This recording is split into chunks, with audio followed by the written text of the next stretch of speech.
All right, we'll get started. We'd like to welcome Rory McIlroy into the interview room, making his season debut on the PGA Tour and his third start at the AT&T Pebble Beach Pro-Am. Rory, welcome back to Pebble Beach. If we can get some comments on being here this year, but you and Jeff Rhodes teamed up to win the Pro-Am portion, so you have that going for you. Yeah, I got my name on the wall, just not the portion that I wanted. But yeah, Jeff and I had a good time over 36, and he obviously did most of the heavy lifting in those 2 days. And yeah, it was obviously a bit of a weird week last week with the weather on Sunday and not being able to finish. So the forecast looks a bit better this week. So it's shaping up to be a good one. All right, we'll get started with questions. If you'll raise your hand, we'll start with Doug. You've had a couple of interviews over on the other side about kind of a pivotal year for you, expectations, goals, whatever you want to frame it. Do you see this as a pivotal year, and if so, why? What makes it that? I think every year is a pivotal year. Every year is important. I think there's a couple of things this year that make it maybe a little more so for me. The Open goes back to Portrush, so playing a major championship pretty much at home is a big thing.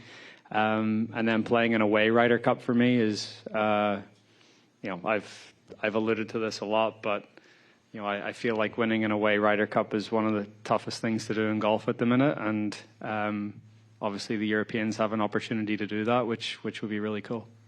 All right, Dave. Can you give us the timeline of TGL last night to getting here? What did you do?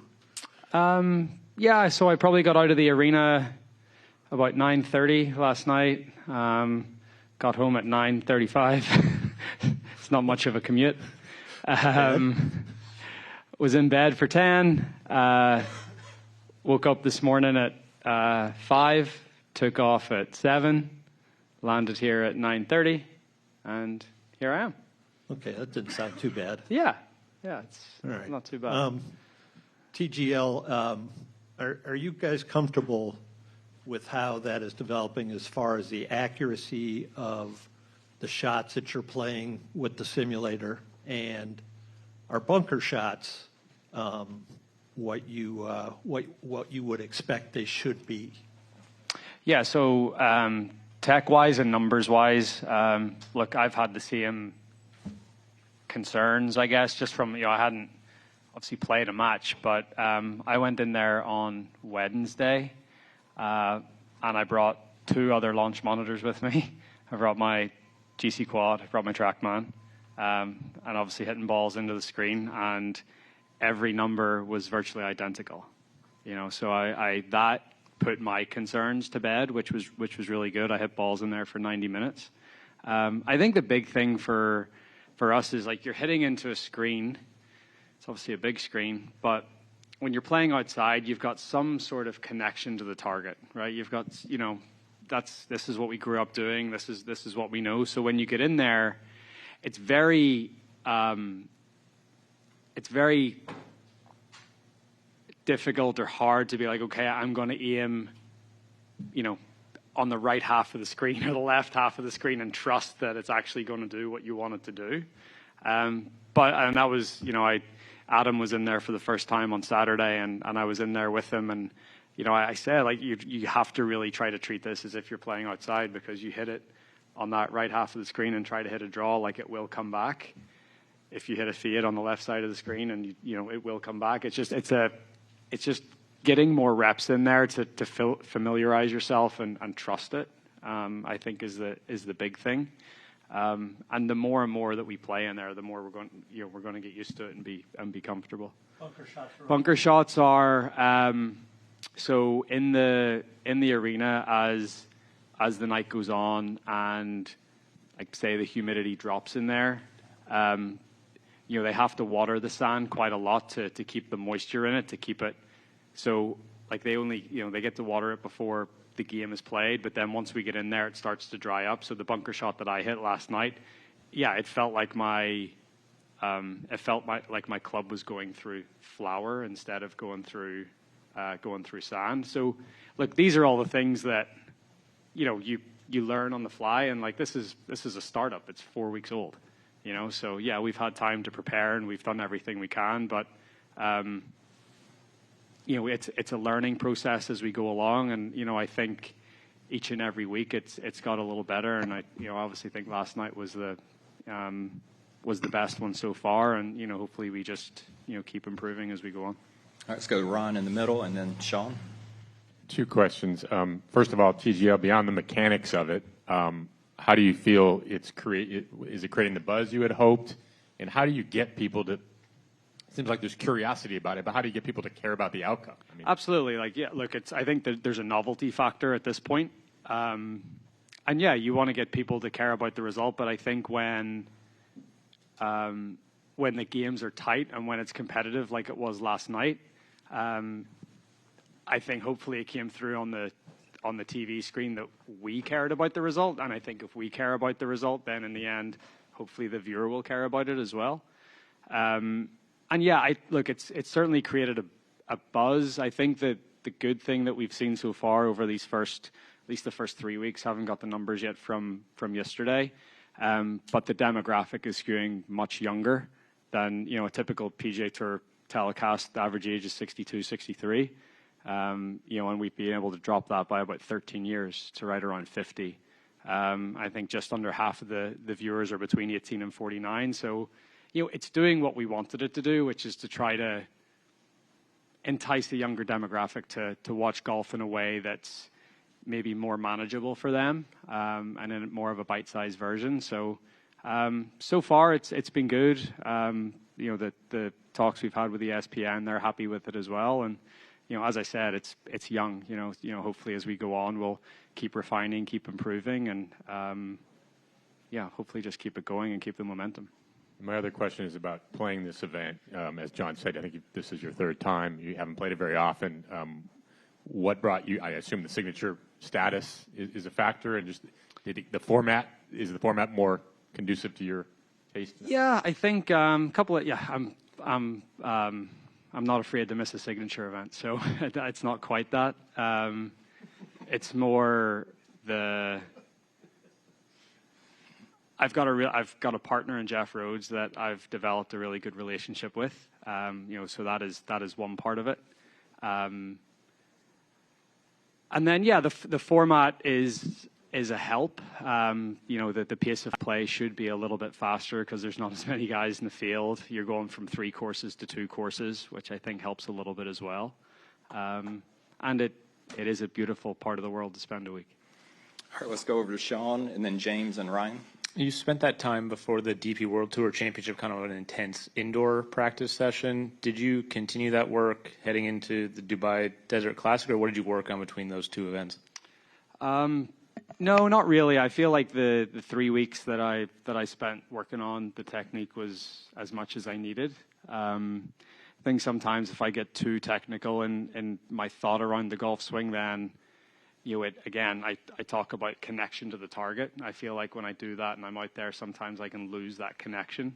So, no, I just, I have a feel of what I want to do in my swing. And as long as I keep that feel and I do some of the drills that I'm doing on the range, that seems like enough to keep it in the groove that I want it.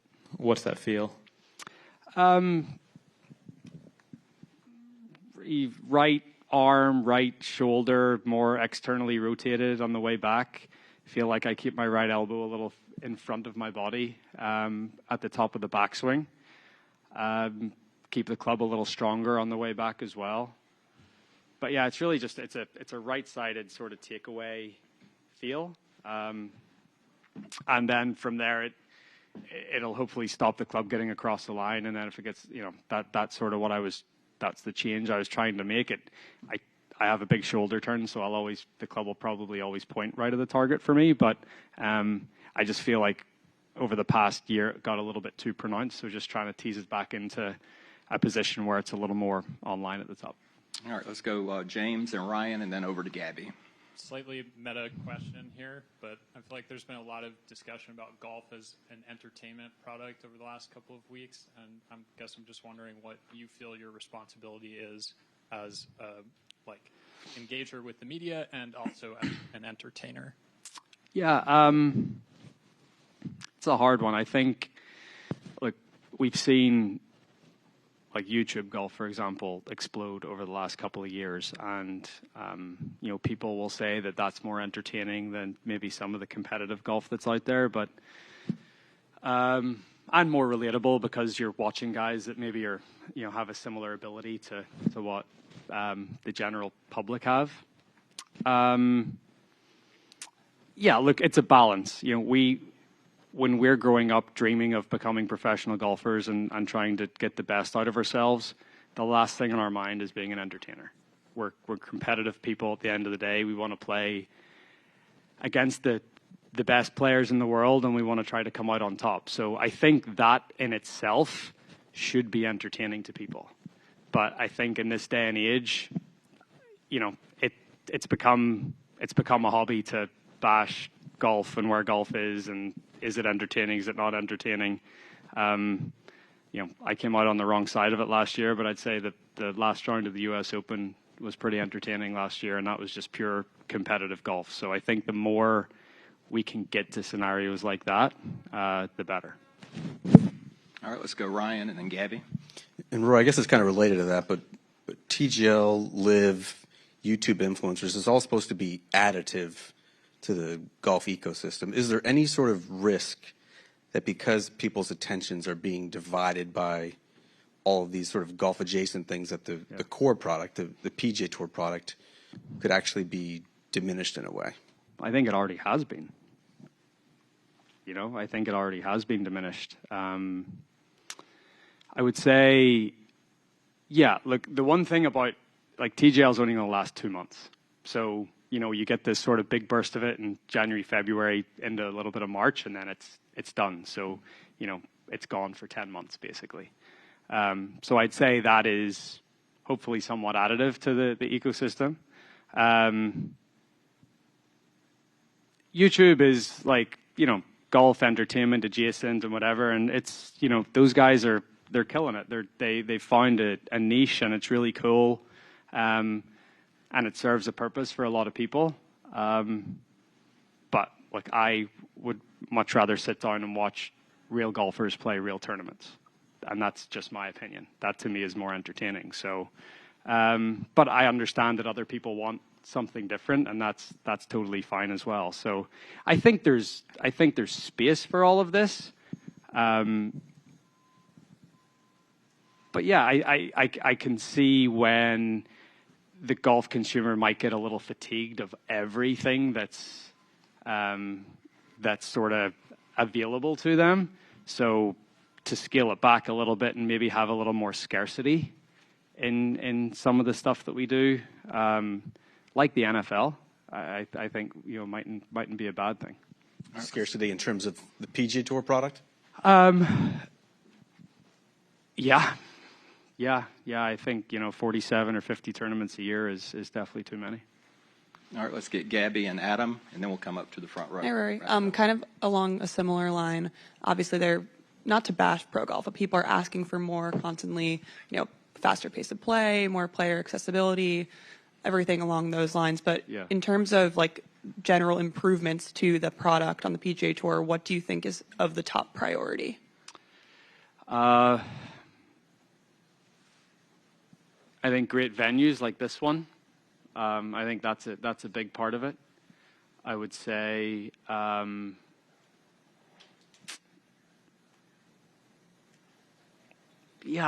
honestly, like, I don't, the best players competing against each other a little more often, which we've tried to do on this tour. Are we missing 3 or 4 guys that have went elsewhere? Probably, but still, obviously, the majority of the best players in the world are still here. I don't know. Yeah, pace of plays. Obviously the MLB introduced a pitch clock at the start of last season, and that seemed to work pretty well. It's going to be, you could try to introduce it, but how is it governed? How is it played? That's a very hard thing to do for every single group on the golf course. Like, golf is, there's a lot of things about golf that are very different than other sports, but I think that's also what makes it unique. I don't think we should try to dumb down golf to to appeal to more people. Golf is golf at the end of the day. It's been this way for hundreds of years, and I really like the way golf is, and I think a lot of other people do too. But I still understand the critiques of how the entertainment product could get better. But it's a multifaceted thing, and it's I think pace of play is one thing, but player accessibility, all that, that's all the things that we're talking about. But it takes a while to put that that sort of ball into motion, and but these are all the things that I've been getting kicked around, and but first and foremost, we're professional golfers where we want to go out there and shoot the best score possible that we can and try to beat each other, and hopefully people find that entertaining, and if not, then I don't know what to tell them. And with the PGA Tour PIF deal, we've obviously heard that the new administration coming in could potentially help usher through that deal. I'm just wondering what your sense is of how anything has changed in the new year. Yeah, I think the new administration are certainly going to be a bit more deal friendly. But I'm not in those conversations, so I don't know. But I would like to think that something happens pretty soon. But I've said that for the last 2 years. All right, let's go to Adam. Rory, what is your fix for the pace of play problem? I have no idea. I don't. I mean, you gotta. Courses are becoming. Look at Torrey Pines last week. Courses are becoming more difficult. You have those wind speeds combined with the green speeds, and even over a 2-footer, you're wanting to mark it and reset and concentrate over it and whatever. So it's I don't know. I think this isn't a new problem. This has been around forever. But slow play was also around when people seemingly loved golf. So I don't know what the answer is. I don't there's a lot of different answers, but not every answer is not going to make everyone happy. I could say smaller fields. Right, but what would you? Yeah. Smaller fields. Smaller fields would help pace of play, but that takes away playing opportunities from people, and that's going to piss some people off. And you could say, I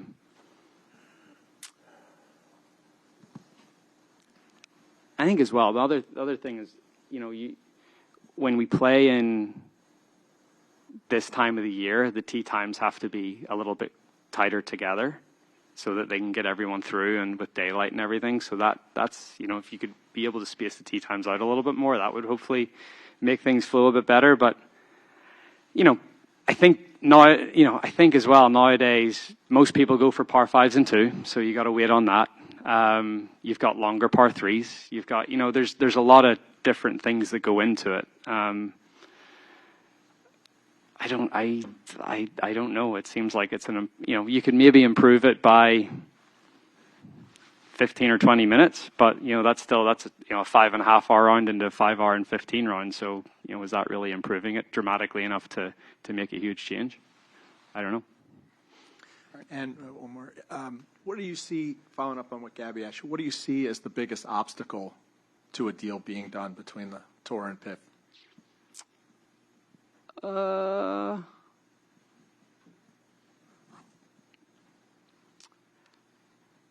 Last year I probably would have said the Department of Justice, and now that doesn't seem to be as much of an obstacle anymore.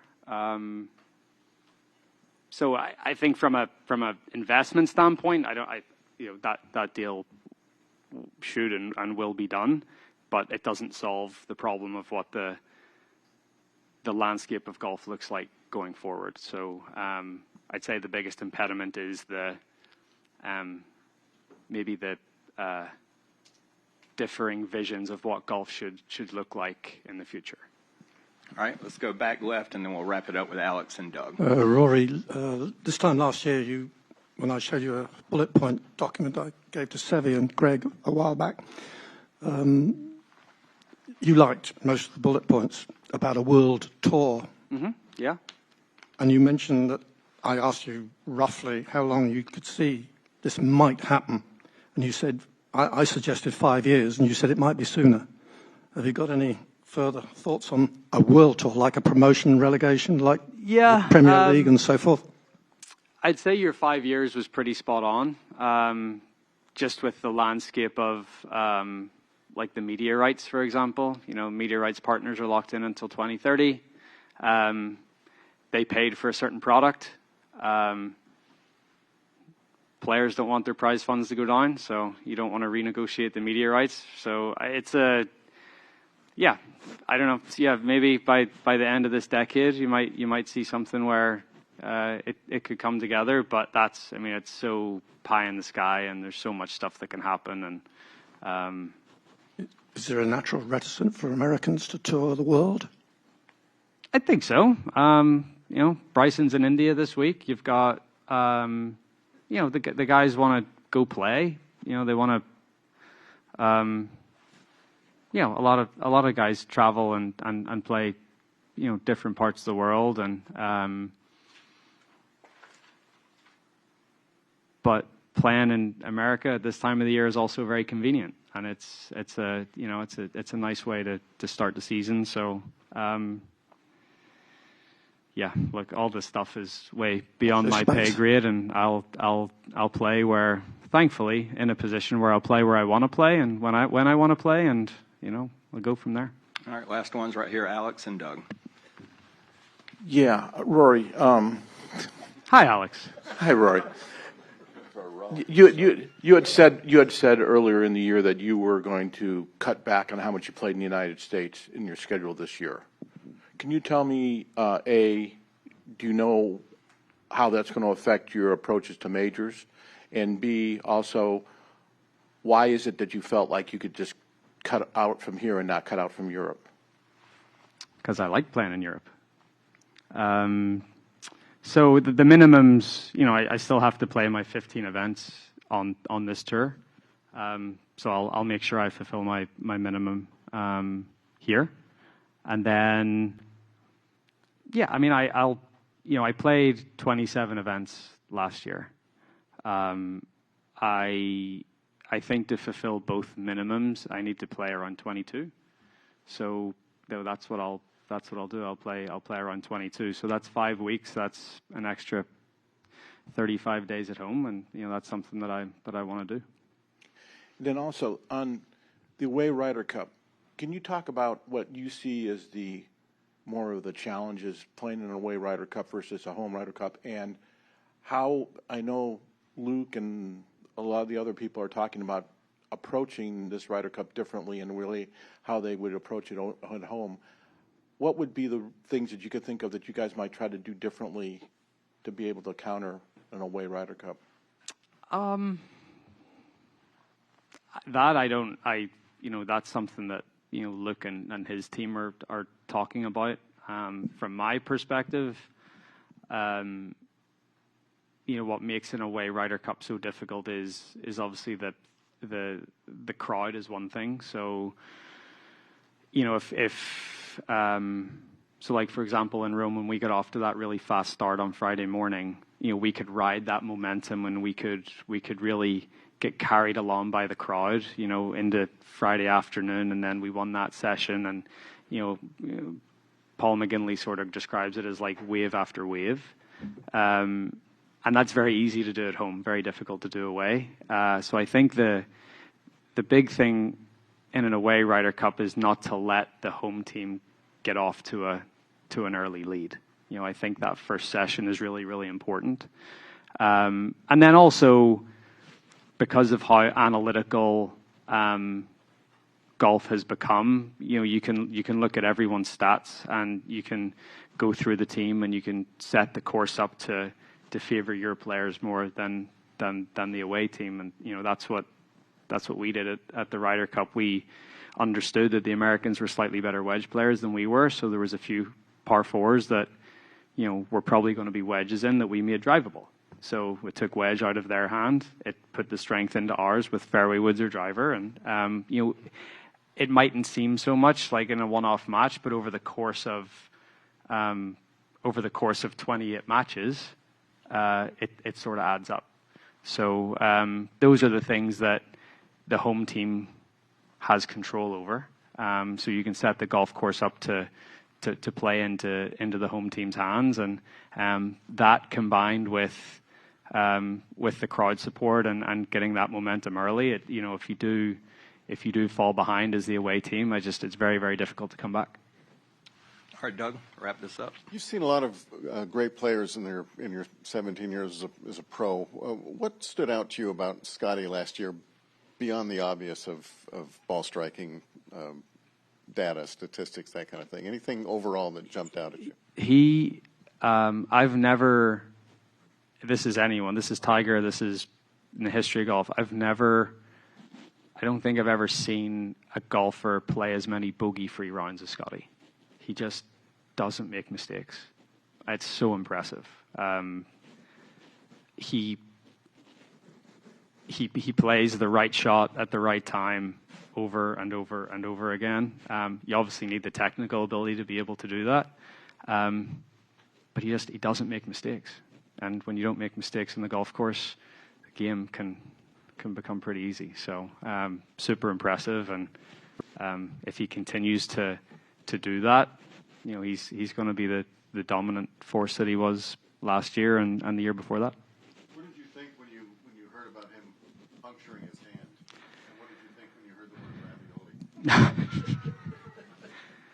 Oh, I think he made enough money to hire a chef. It's like, why are you cooking yourself? I was hoping it was going to be a bit of more of a fun story than that, but we were together in Vegas on the 17th of December and played that match with Brooks and Bryson. So, firstly, just concerned and hope he was okay, and it sounds like he is. It's good that he's teeing it up this week, but get a chef. All right, Rory, thank you for your time. Best of luck this season. Thank you.